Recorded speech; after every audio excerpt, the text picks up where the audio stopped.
लतिका, तुला आठवतं नेवासेला आपल्या घरी एक ब्राह्मण अतिथी आले होते? हो हो, तेच अतिथी आज राजसभेत आले होते. काय सांगतेस काय? आणि ते कोणत्या वेशात आले होते माहितीये? नारद मुनींच्या. नारद मुनी म्हणजे कोण मला माहित नव्हतं, पण आज माझ्याने त्यांची ओळख झाली. पण जर ते दुसऱ्या वेशात आले होते तर तू त्यांना कसं ओळखलंस? एकतर त्यांचा चेहरा आणि त्यांचं नारायण नारायण असं म्हणणं.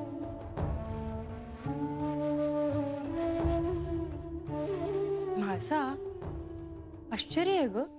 मग ते वेश बदलून नेवासेला का आले होते? त्यांना खंडेरायांनी पाठवलं होतं.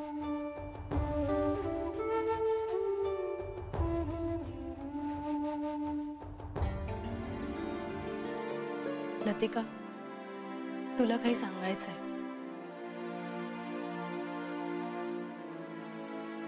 काय झालं म्हाळसा? खंडेराय मला सोडून निघून जाणार आहेत. आणि तुला हे कोणी सांगितलं? त्यांनीच. असं कसं होऊ शकतं? कधी जाणार आहेत ते? माहित नाही. किती काळासाठी जाणार आहेत? माहित नाही. मग कोणाकडे जाणार आहेत हे तरी माहिती आहे का?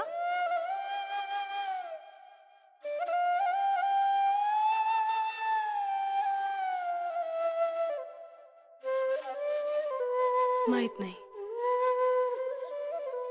म्हाळसा, आणि तू हे सगळं ऐकून घेतलंस? हे गंभीर आहे अगं. तू या सगळ्या प्रश्नांची उत्तरं त्यांना विचारायला हवी होतीस. आणि जोपर्यंत तुला या प्रश्नांची उत्तरं मिळत नाहीत तोपर्यंत तू स्वस्थ कशी बसू शकतेस? ही तीच म्हाळसा आहे ना जिला राग येऊ नये म्हणून नेवासे सगळे तिला घाबरायचे? म्हाळसा, कदाचित मी तुझ्या आणि त्यांच्याबद्दल जास्त बोलणं योग्य नाही, परंतु उद्या मला अक्काने काही विचारलं आणि जर मी सांगू शकले नाही तर मी त्यांना तोंड नाही दाखवू शकणार अगं. मग यावेळी काय करायचंय याचा निर्णय तुलाच घ्यायचा आहे, कारण हा तुझ्या आयुष्याचा प्रश्न आहे.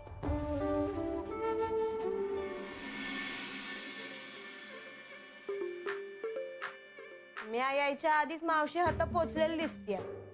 काय ग? काय म्हणलीस तू रंग्याला? या समजा जाऊ दे, पण म्या म्हणतो तू त्याच्या दारात गेलीस का? हे बघ, तू मावशीचं ऐकून घ्यायला पाहिजे होतस. माझं काय ऐकू नकस, हा? बापाचं काय बी ऐकू नकस. अरे आता मी बोलू का ना ग? का तुम्ही दोघच बोलणार हाय? अगं पण काय झालं आहे? अगं आजा घरला नसताना सकाळच्याला रंगा आला होता. आला तो आल्यावर मला धमकवायला लागला, हत्याराची भ्या दावायला लागला. रंगाच्या दाता बा तू काय बी बोलू नकस. मी बोलून आली जे बोलायचं हाय. अरे ही बानू अशी भिनारी नाही हाय, धनगराची पोर हाय ही. असं हत्याराचं भ्या देऊन होताय का काय? म्या हातात कोयता घेतला ना तर उभा कापून टाकल त्याला. काय समजतो काय स्वतःला? अशी भ्या देऊन लगीन कराय म्या काय शेळी हाय का मेंढी? तरी म्या म्हणलं जाऊ दे, वस्तीवरचा हाय, डोसकं नाही हाय. पण नाही, त्या रंगाला वाटायला लागला तो वाटेल तसं वागू शकल. काय केलं त्यानं? खरंच तो काय करतोय? त्यानं हात जरी लावला ना तरी बोट छाटून टाकल म्या त्याची. ही हाय आमची खरी बानू. मला वाटलं देवाची भक्ती करता करता पर भित्री झाली का काय? हे बानू, मी शेवंताला सांगून टाकलंय, काय बानू रंगाशी लगीन करणार नाही म्हणून. खरं खरं बा? ए, अरे बा, काय काय अरे बा मी न सांगता तुला कसं कळतं रे मला काय पाहिजे ते?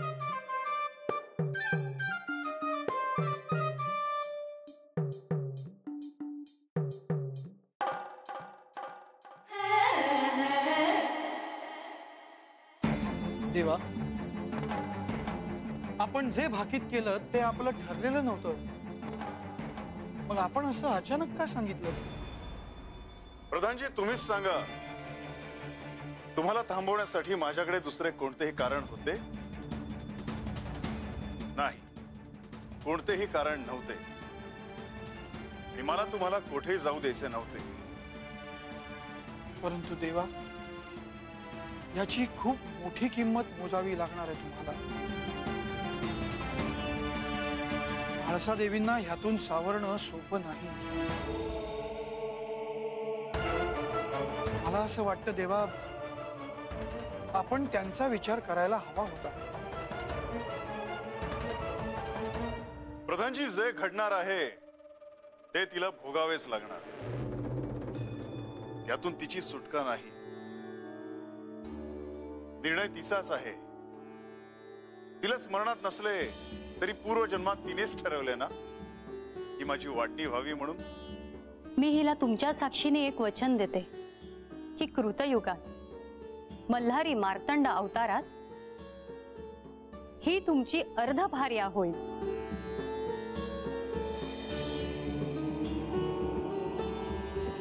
भक्ती होणार.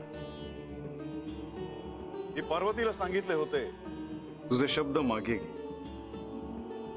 स्वामी, माझ्या प्रिय सखीसाठी मी कोणत्याही दिव्याला सामोरं जायला सिद्ध आहे. त्यामुळे आता एकदा दिलेला शब्द मागे घेणे नाही नाथा. तूच निर्णय घेतला आहेस तर ऐक. ऋतुयुगामध्ये मल्हारी अवतारात मी तिला वरीन. तिच्याशी विवाह झाल्यामुळे देवी, तुला तुझा क्रोध अनावर होईल. तुझ्या या निर्णयामुळे देवी, सर्वाधिक त्रास तुलाच होईल. परंतु तिने ऐकले नाही. पण म्हणून त्यांना आपण असं एकटं सोडू शकत नाही देवा. प्रधानजी, मी तिला एकटं सोडत नाही, तर ती एकटी पडणार आहे. सत्य हे हातात जाळ घ्यावा तसे आहे. त्याचा दाह तर होणारच. येणारा काळ कठीण आहे देवा.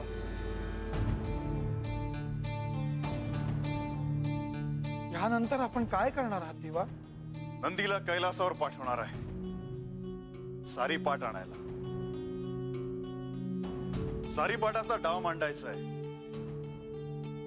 म्हाळसेला सारीपाट कसा खेळतात हे शिकवायचंय. सोंगट्यांशी तिची ओळख होईल. ती एक एक डाव प्रतिडाव शिकेल. आणि मग सारीपाटाच ठरवेल सगळं कसं घडवायचं ते.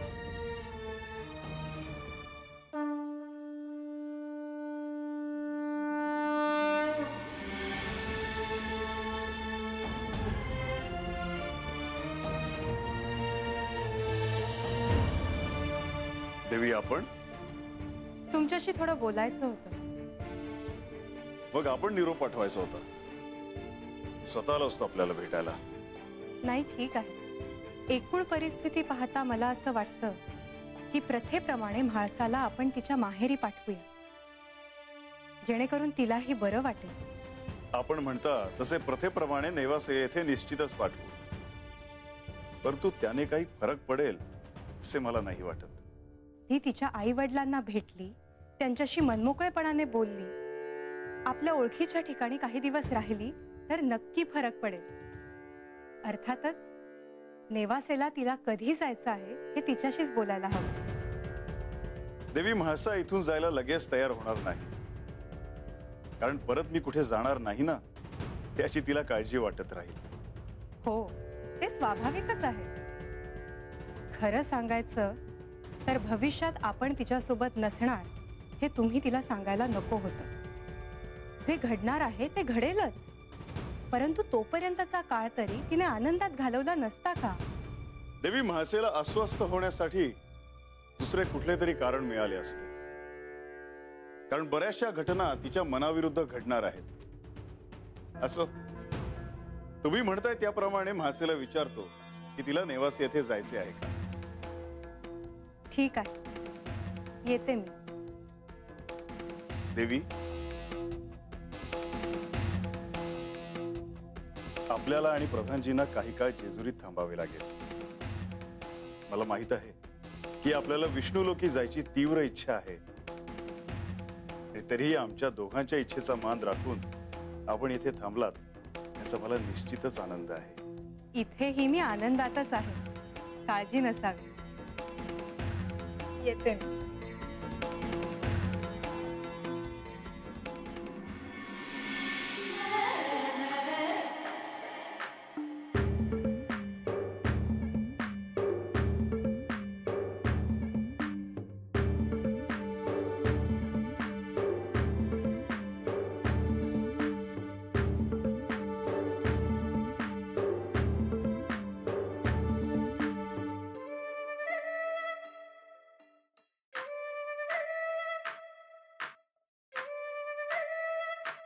बानू, माया डोसक्यात जे काय होतं ना ते समज मी काढून टाकलं बघ. आता माया डोसक्यात काय बी गोंधळ नाही. महाराजांनी तुला जे काय सांगितलं ना आणि जे काय ठरवलं ना त्याला माझी ना नाही बघ. आता म्या तुझ्या संगती आहे, तू काय बी काळजी करू नकोस. बा, अरे तुझ्या तोंडून हे ऐकण्यासाठी मी लय वाट बघितली आहे बघ. पर मला कळत होतं की तुझं मन नाही मानत म्हणून. पर आता तू शेवंत मावशीला माझ्या लग्नासाठी नाही म्हणून सांगितलंस आणि महाराज म्हणतात ते ऐकायचं बी ठरवलं आहेस. त्यामुळे मी काय करून काय नग असं झालंय बघ मला. मी तुझ्यासाठी गोडाचं जेवण करू का बकरं कापू सांग बरं.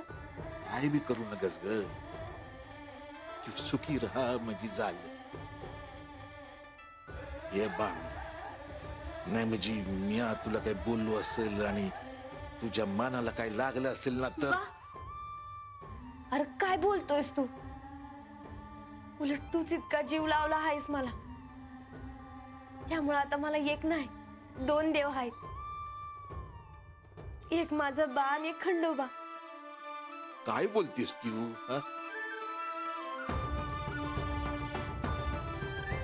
एक विचारू का? अरे विचार की.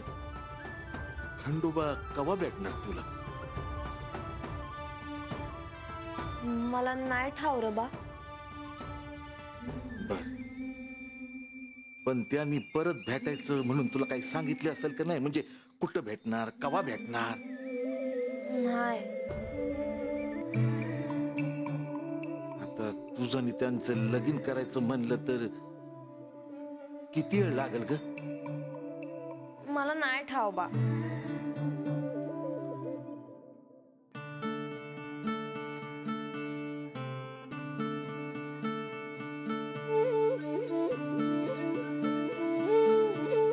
अरे तू मला असं एक एक प्रश्न विचारल्यावर मी काय सांगणार. आधी मी त्यांची भक्त म्हणून सेवा करत होते, पूजा करत होते. पण माझं त्यांच्याशी लगीन होणार हे महाराजांनी सांगून मला लय दिस नाही झालं आहे. मला ठाव आहे हे समज सोपं नाही. आणि एका वाटेनं जायचं ठरवल्यावर ती वाट कशा पाय सोडायची.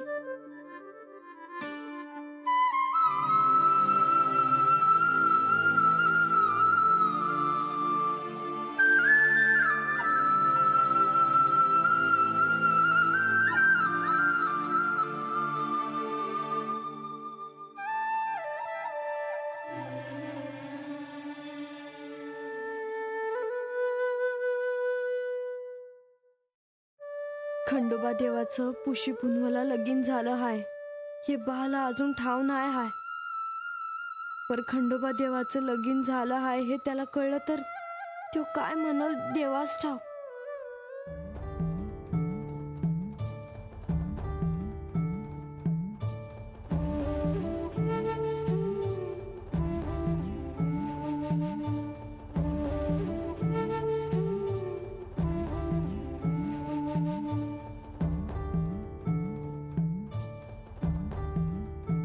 दर्पणातून बोलणार होतीस? नाही, तुझ्या हातात हा सुवर्ण दर्पण दिसला म्हणून विचारले. आपण दर्पणातून जे जे बोललो त्याची एकच संगती लावण्याचा प्रयत्न करत होते. मग सर्व आठवणी नीट आठवून झाल्यावर काय लक्षात आले?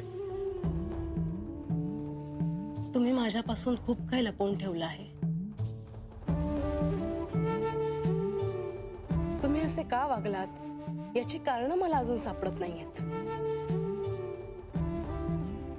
माझ्या भक्तीचे हेच फळ आहे का? मी तुमच्यावर केलेल्या प्रेमाची हीच परिणती आहे का?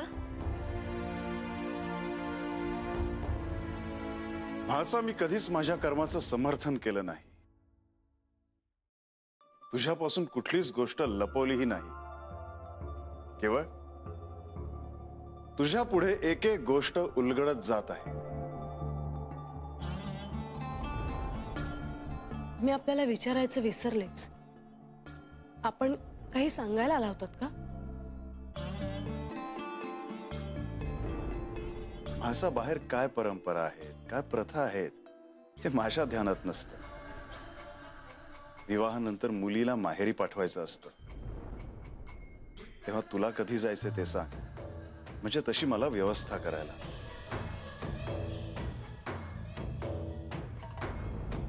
म्हाळसा, तू काहीच का बोलत नाहीस?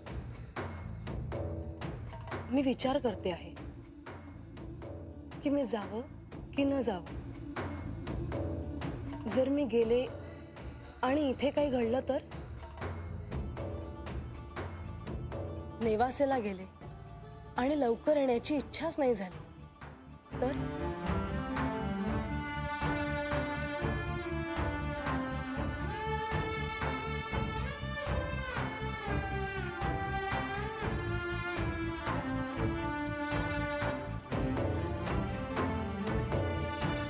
म्हाळसा, शांत हो.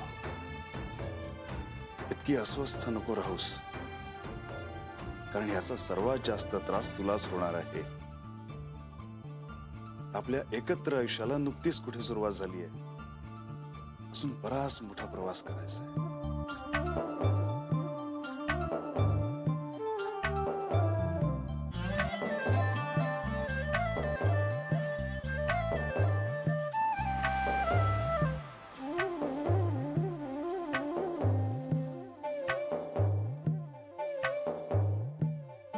तुम्ही नक्की कसे आहात हे मला कळतच नाही. कधी वाटतं तुम्ही म्हणता आहात त्यातला प्रत्येक शब्द खरा आहे. कधी कधी असं वाटतं तुम्ही पूर्ण सत्य सांगत नाही आहात. माझ्यापासून खूप काही लपवत आहात.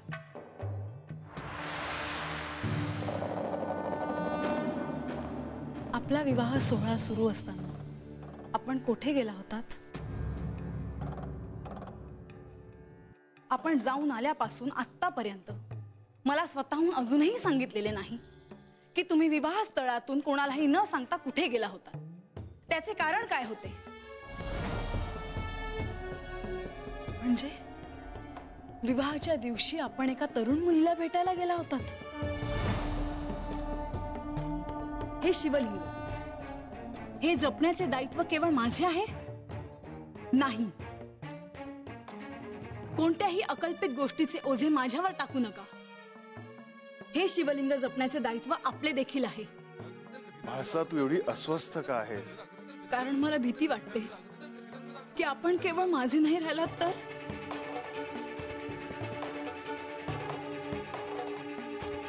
आपण आत्ता माझ्याशी जसे बोललात ते मला बरे वाटले.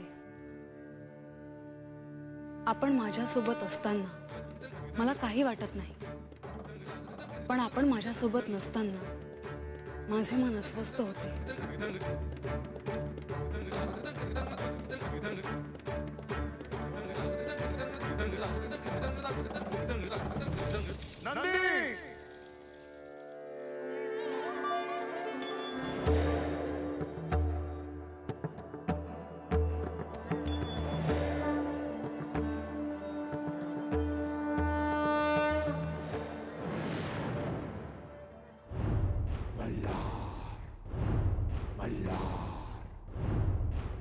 नंदी, तुला कैलासावर जायचं आहे. कैलासामध्ये मी आणि पार्वती जो सारीपाठ खेळायचो तो घेऊन यायचा आहे. आणि मी एकटा असताना तो सारीपाट मला आणून द्यायचा. जा नंदी जा.